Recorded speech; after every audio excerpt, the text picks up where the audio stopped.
only students want to get it over with, not professors too.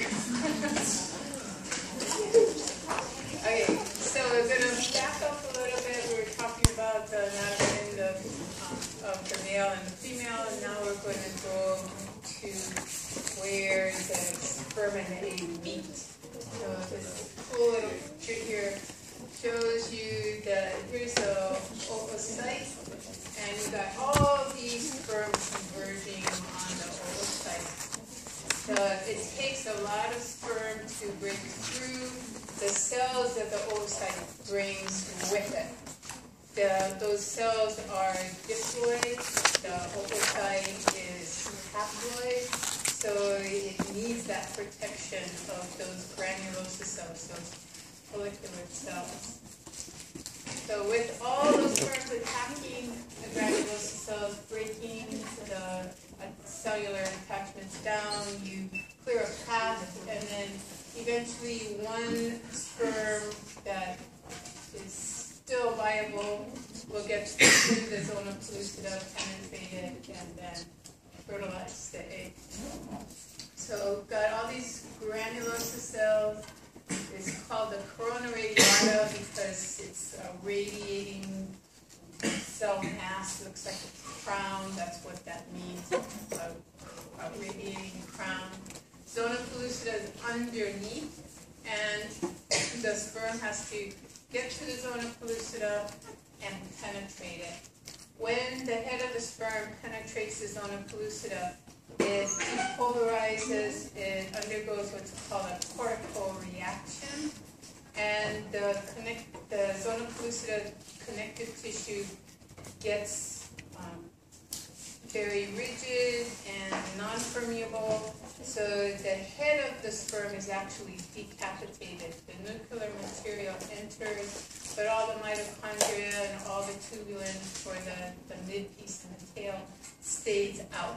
So there's a little error here where the tail is shown as being inside the oocyte. No, that's excluded from the inside of the oocyte. So the head enters, and then the cortical reaction happens so fast, it just decapitates the head. The head contains all the nuclear material from the dad. The oocyte, once the head penetrates, will undergo its second meiotic division. So it's in a frozen stage of metaphase in the first meiotic division here. Second meiotic division, you finish the first, you go on to complete the second when the head penetrates. And then you've got the pronucleus from the female and the nuclear material from the male. Everything will unravel because you've got to mix that DNA together, form chromosomes, and then start cell division. So that's happening here. The male DNA is unwinding, the female's DNA is unwinding. They're going to mix together. So you've got nuclear material from mom and dad, both, that's the term amphi. So amphimixis is telling you that both of the components of the DNA from mom and dad are going to mix together. They're going to form the chromosomes. The chromosomes will align on the metaphase plate, and first mitotic division will then occur. All of this following the penetration of the head of the sperm, undergoing amphimixis, and then the first cell division, that takes about 30 hours. So it's a slow process. After that, the next few cell divisions just take about 12 hours. And then as more and more cells get made, the speed of the mitotic divisions will increase somewhat. So once you have the first cleavage after 30 hours, then you go from a 2-cell stage to a 4-cell stage, then the 4s all undergo mitosis, and you keep doing that till you get a ball of cells, early anatomists thought it looked like a little mulberry, and so they called it a morula. That's what the morula translates into mulberry. The more cells you get an advanced morula.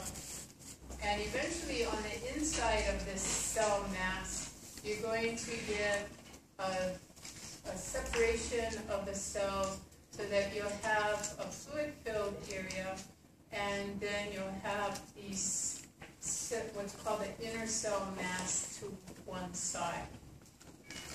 The cells that are covering the outside are called the trophoblast, and those are going to divide and form two different types of trophoblasts. The outer trophoblast is going to be very erosive. It's going to have a lot of enzymes that are going to help to break down the lining of the mom's uterus so that this zygote can implant. The inner cell mass the inner layer of the trophoblast will be what's referred to as a cellular trophoblast. And it eventually is going to hook up it's going to form blood vessels that will hook up with the maternal circulation in the uterus and form the placenta. So you have a blastocele with cells on the side. This is now called a blastocyst. This inner cell mass is going to divide and form a hypoblast and epiblast. And then an amniotic cavity will form on this side. And all of this will be embedding into the uterine lining because you have this syncytial trophoblast, this erosive trophoblast, breaking down mom's endometrium. And that's shown here. So 7 to 10 days after fertilization, you should get implantation occurring. So we've got the morula stage is going to be excluded from the uterus. You've got to get to the blastocyst stage before the sphincter that is between the uterine tube and the uterus will relax enough for this mass of cells to get into the uterine cavity. You don't want a morula entering the uterine cavity because you've got to get the outside ready for implantation. You've got to get the trophoblast with its erosive enzymes developed enough to get the implantation occurring. If you get a morula released into the uterine cavity, by the time it's ready to implant, it may be so low in the uterus that it may implant, it may not. It may just go on out through the cervical plug, or through the cervix. If it implants too low, it's hard to keep that pregnancy till full term. Because the baby's developing so low, as it gets bigger, it puts too much pressure on the cervix, and the cervical mucus plug may pop loose, and it may be enough pressure that the fetus will just spontaneously abort, and that would be referred to as a miscarriage. So you want to have everything the timing down just right. If it's at the blastocyst stage when it enters uterine cavity, then it can float around in there for a couple days and still implant high enough to have a successful pregnancy. So blastocyst floating around there, continuing to develop its outer mass that is going to be called syncytial trophoblast down here. It's acting as an erosive unit. It's going to eat into the endometrial lining and just kind of dissolve the cells as it goes along. And then this other layer, the cellular trophoblast, is going to follow behind it and start to form cords of cells that go out, and those will develop into the blood vessels that are the fetal circulation. So you've got mom's side here, fetal side here. These syncytial trophoblast villi, they will erode into the glands that are full of glycogen, and that glycogen will be used as energy for the developing fetus. Right now, you just have two cell layers. You have epiblast and a hypoblast, and then an amniotic cavity developing there. And next, so that's day 9. Eventually, the whole structure is embedded, and endometrium closes over on the top of that. This epiblast will then develop these specialized cells, and they will dive down through the primitive knot and form the mesoderm. As they're migrating anteriorly and posteriorly, they're going to change the epiblast into ectoderm, and they're going to change the hypoblast into an endoderm and form the mesoderm in between. The yolk sac has developed, and that is another source of nutrients for this developing cell, these cell layers. That eventually is going to get consumed, but you still haven't formed blood vessels yet. So the erosive syncytial trophoblast breaking down the glycogen from the glands, that will then be brought in for more energy production. There's a summary of the events. That week 2, about 14 days, you've got everything embedded. You've got the endometrium sealed off on this side.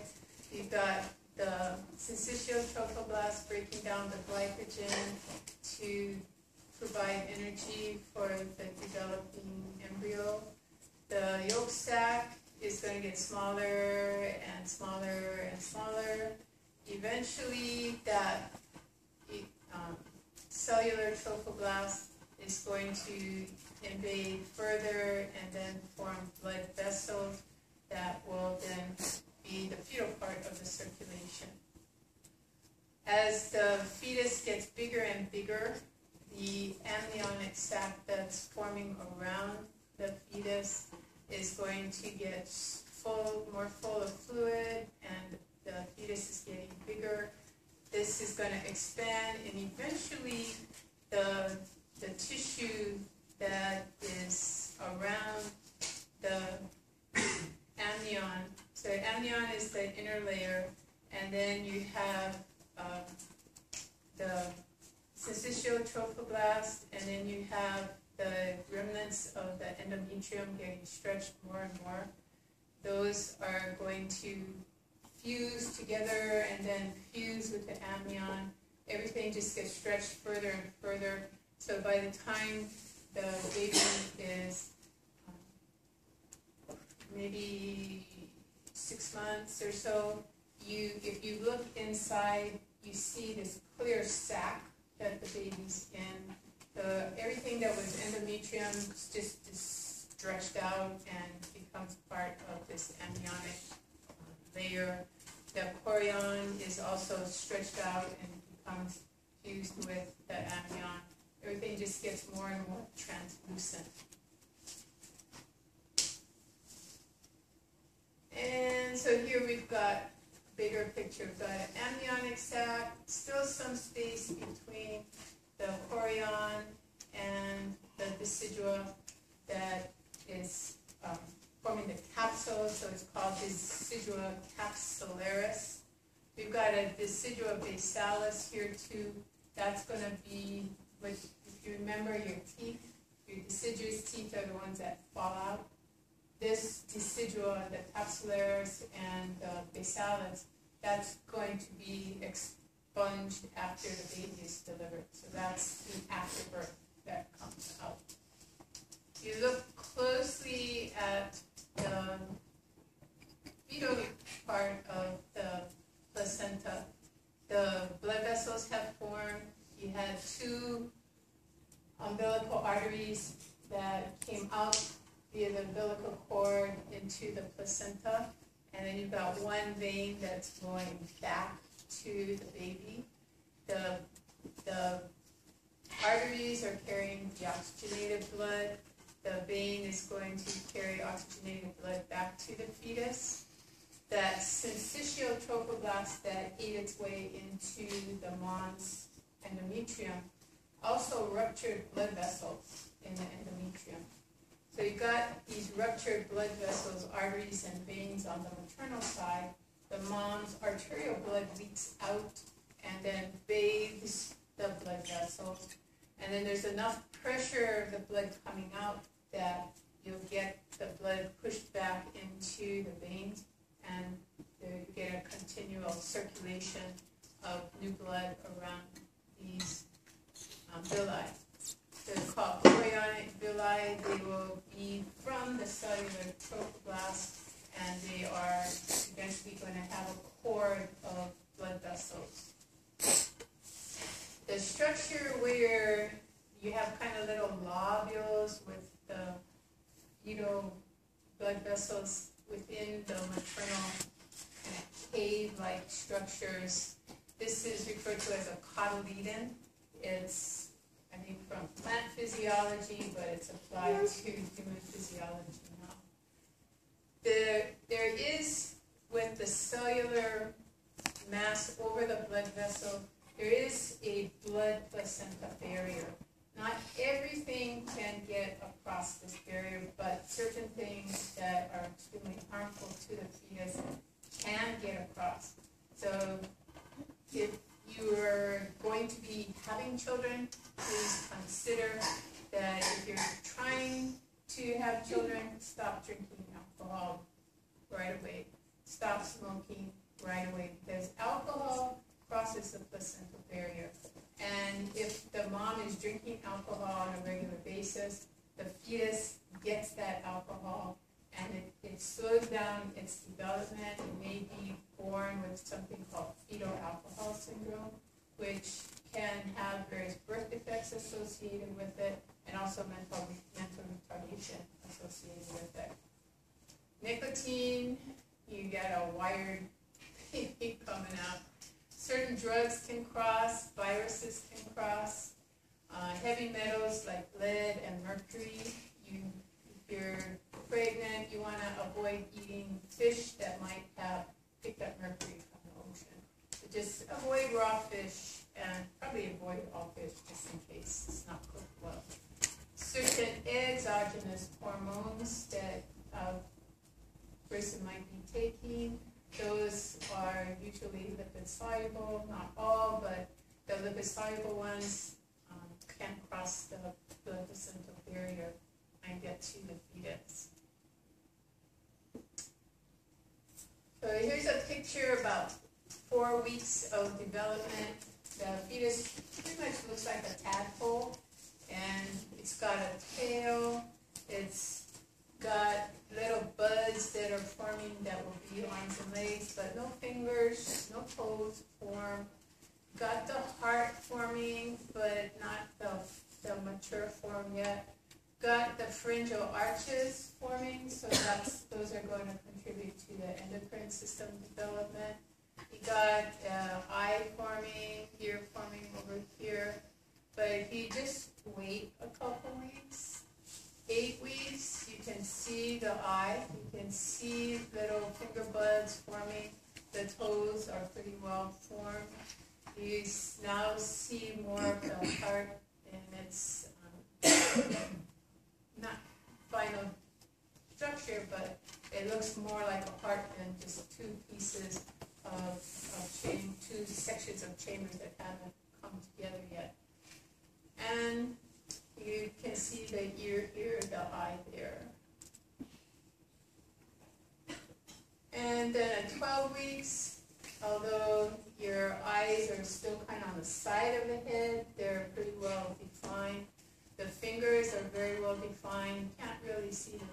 down here, but they're even better developed than the fingers are.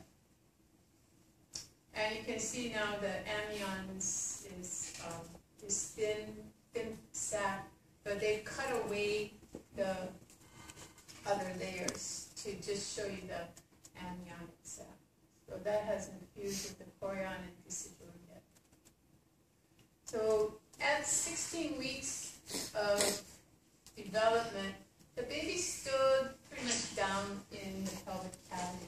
So you might not even know that the female is pregnant. She won't be showing at all. Sometimes people wonder, well, how much weight should a mother gain to have a successful pregnancy? So if you do the math, your baby may weigh around 7 pounds, maybe 6, maybe 8, somewhere in there. So you've got the weight of the baby, so let's take the middle, 7 pounds. And then the mother's going to have to increase her blood volume, because now she's got to have the blood circulating through all these arteries in the uterus that is expanding in size. And that usually adds another liter of blood to her, so that's about 2.5 pounds. She's gaining a lot of tissue there in the uterus as well.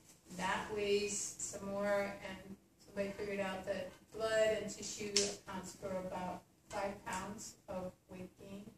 And then body fluids that are increasing.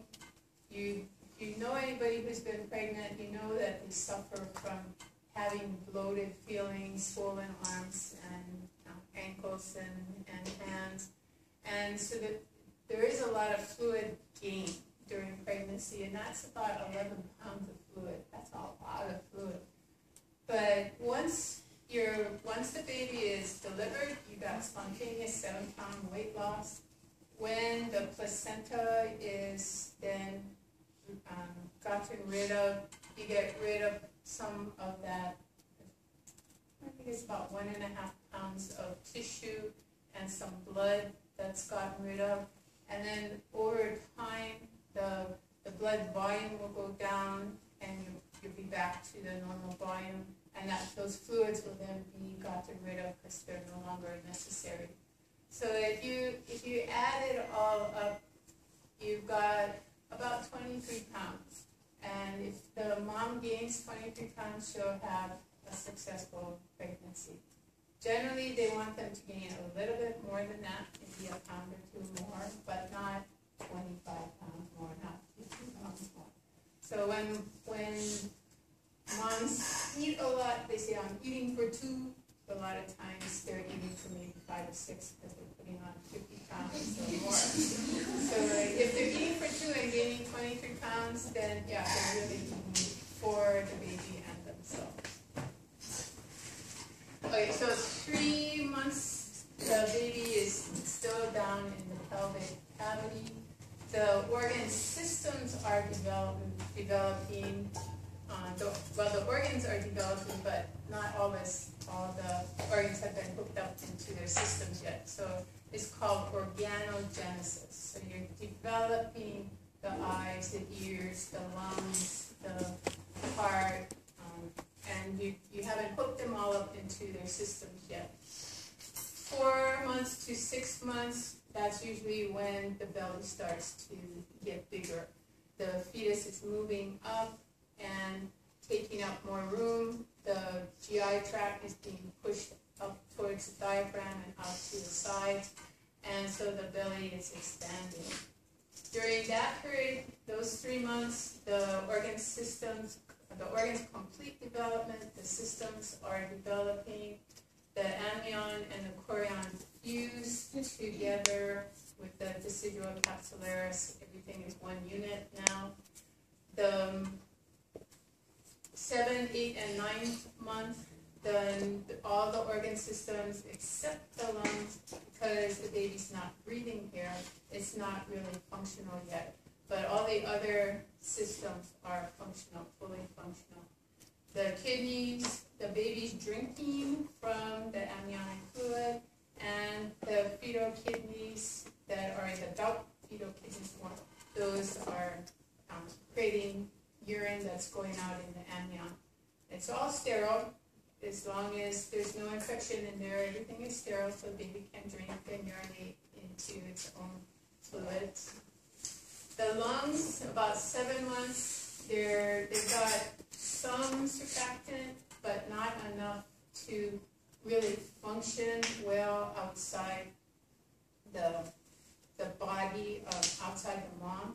So if a baby is born at 7 months, it's going to have assistance to breathe. It's going to have positive pressure put in as it inhales, so that as it's exhaling, actually, you put positive pressure in there to keep the alveoli expanded, because they would tend to collapse without the surfactant because of the water attraction of water molecules in the alveoli. 8 months, better survival with less respiratory problems. By 9 months, you've got the surfactant there, so baby's fine to be born. So 9 months, towards the end of the 9th month, the baby is starting to prepare for getting out. And so the baby's going to be changing position, and it drops down.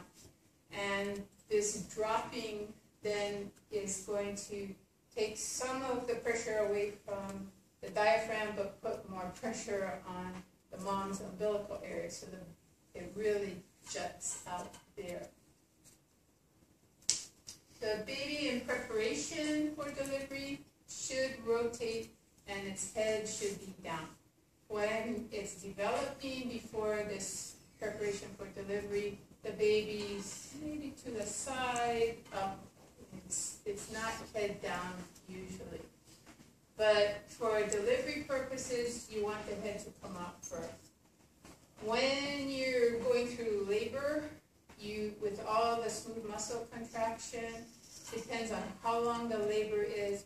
Sometimes the placenta starts to separate from the fetal side of the placenta starts to separate from the maternal side.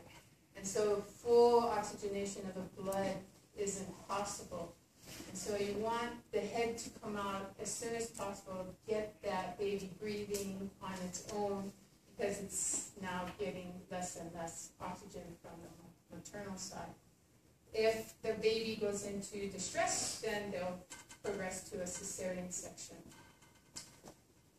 If the feet are still down at the time of the labor, they try to encourage the baby to rotate. They kind of massage it to get it to move.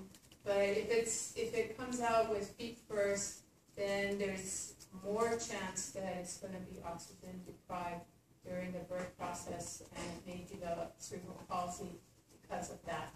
Might be a mild case if it's just a small amount of oxygen deprivation, but it could be severe cerebral palsy that will be with the individual their whole life. The cervical plug here, this mucus plug, is going to get looser as the baby's head rams against the cervix. You've got nerves that are firing to your posterior pituitary to release oxytocin. Oxytocin comes back to the smooth muscle and causes the smooth muscles to contract, so the baby's head rams into the cervix more.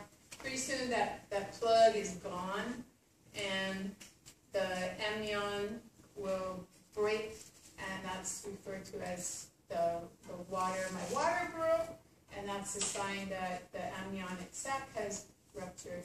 You better deliver the baby pretty quickly after that, or go in for a cesarean section. Neonatal, newborn. That's what it translates into. Newborn, you're from birth to about 1 month. There's some very quick changes in what the baby does. The lungs, they clear out the nasal passages, which are usually full of mucus, clean out the mouth of any residual mucus, and then the baby usually is breathing on its own. They used to whack the poor kid, but there's there's enough trauma in the birth process, and then it comes out to this huge lighted area. It's no longer nice and warm in mommy's tummy and nice and dark in mommy's tummy. So all that light and all the commotion that's going on in the delivery room, usually it's enough stress that the baby starts crying right away, and that fills the lungs with air. When the lungs fill with air, then there's going to be a pressure change in the pulmonary arteries and also the left atrium. So ductus arteriosus, the blood's going to go past it so fast that it will close down. The blood returning in higher volumes to the left atrium, that will close the foramen and eventually that will close down. So that usually is occurring by the first month, and if not, then they'll watch and make sure that it does happen, and otherwise correct it surgically. In utero, the heart is beating pretty fast, about 120, 140 beats per minute, but by the first month, it's usually coming down towards normal heart rate. It's about 70 beats per minute.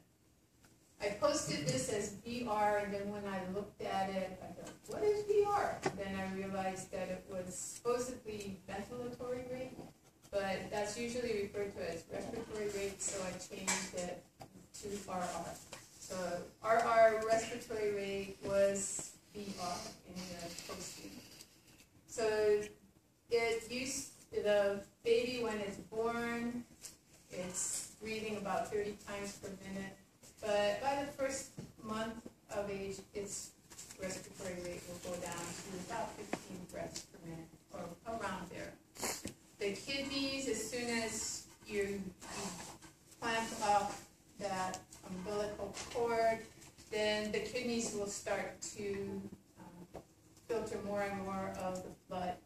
And as you feed the baby, it'll have more, and as it's more active, it's going to have more metabolic waste products. So good thing kidneys are starting to filter the blood.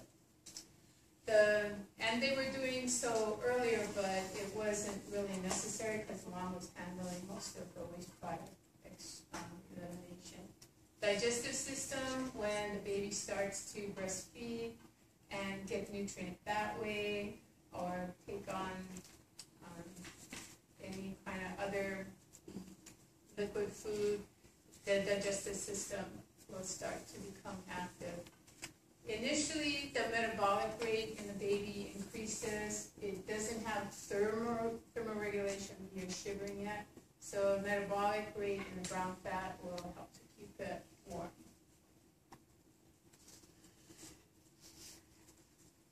So pronephros is it's there, but you might as well just forget about it. If you're going to be taking human development, you got to remember it. But for all intents and purposes, it doesn't really do anything.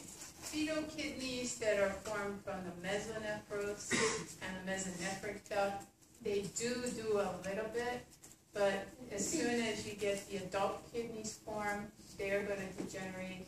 In the male, the duct system, the mesonephric duct, will become part of the reproductive system, and the tissue, the mesonephros, will just atrophy and disappear. So cloaca is going to send off a branch out, and that should meet up with the metanephros and then form adult kidney. So you've got out here a paramesonephric duct, a mesonephric duct. You've got tubules and blood vessels. This is going to form part of the urinary system and part of the reproductive system. We've got gonads developing over there. We've got a stage of development here between 3 weeks and 6 weeks. It's not a male fetus or a female fetus. It's referred to as an indifferent stage of development. So you haven't gotten the SRY gene kicking in the male. If it never does, then you're going to default to female reproductive system. So the next weeks got still indifferent stage. Your fetal kidneys, your mesonephros has degenerated, and you've got some rotation of the ducts so that they come in contact with the gonad. They're approximately adjacent to the gonads. You still haven't turned on the SRY gene yet, so this hasn't formed into a testes, and it hasn't formed into an ovary either. You got paramesonephric duct, you got mesonephric duct, and you've got your gonad. Once the male gene kicks in, went ahead to the next slide. So external genitalia at the indifferent gonad stage before the SRY gene kicks in. You've got a genital tubercle, you've got a cloacal fold, and between 4 and 6 weeks, part of the cloaca is going to separate, and you're going to form the anal fold and the anal canal. So you've divided the sewer system into anus and then the rest of the cloaca. When the SRY gene kicks in, then you're going to get this these folds zipping up. They're going to zip up the midline, and the only thing that's going to remain open is that little small area that's going to be your external urethral orifice. These tissues are going to rotate around and form a channel that will be the pinna urethra. It's surrounded by the corpus spongiosum, so this is referred to as the spongy urethra. You've got the zipping up the midline that includes septal formation, so you've got 2 separate scrotal sacs, and the testes should be, at birth, they should have descended into the scrotum. In the female, during the around the 10th week. So in the 7th week, you don't have the SYR gene turned on. You don't have Müllerian inhibiting factor or anti-Müllerian hormone coming out. So the mesonephric duct disintegrates. So here, let that out. So at 10 weeks, this mesonephric duct becomes part of the excurrent duct system for the male. We've got the adult kidney formed as well. And by the 10th week, the external genitalia starting to close up and zip up and form the scrotum and the penis. So around 10 weeks of development, between 7 and 12 weeks, you got the mesonephric duct degenerating, and you've got the paramesonephric duct persisting. The paramesonephric duct is going to fuse in the midline and form the uterus, and these are going to disappear. In the male, you have the cortex developing, and you form the spermatic cords. In the female, the cortex is not going to develop. It's the medulla that's going to develop, and you'll develop these primordial stem cells, germ cells. The next slide, it shows you've got the primordial cells forming in the ovary, the cortex not doing anything, the mesonephric ducts fusing in the midline, eventually forming the uterus. The only part of the mesonephric duct that still is persisting in the female is the attachment to the inferior pole of the ovary, which fuses to the backside of the uterus and then continues down through the inguinal canal. So it's analogous to the gubernaculum of the testes, this is referred to as the ovarian ligament, and then this will be referred to as the round ligament. At the distal end of your paramesonephric duct, the duct widens, and then little finger-like projections called fimbria are formed. On the inside of the paramesonephric duct, you're going to have cells that have really tall cilia, and you're going to have next to them cells that have microvilli on them that will secrete a very sticky mucus that will, when you get to ovulating eggs, that will help to get the oocytes stuck in the cavity and then of the tube, and then the cilia will beat towards the opening of the uterine tube into the uterus. Externally, since you're developing a female, you're going to separate off the anus at the same time. The males separates. But then these urethral folds are not going to zip up the midline. You're going to have these genital swellings. They're going to develop and at puberty get all hairy, and that's going to be your labia majora. These inner urethral folds are going to form a smaller lip called the labia minora, very delicate tissue in there. You're going to get another zipping horizontally. You're going to separate the cloaca now into two additional units. You had the anus form. Now you're going to separate anteriorly and have the urethral outlet and then the vagina in between. So we're getting about the midway, you get tissue growing across there and separating out the urethra and the vagina.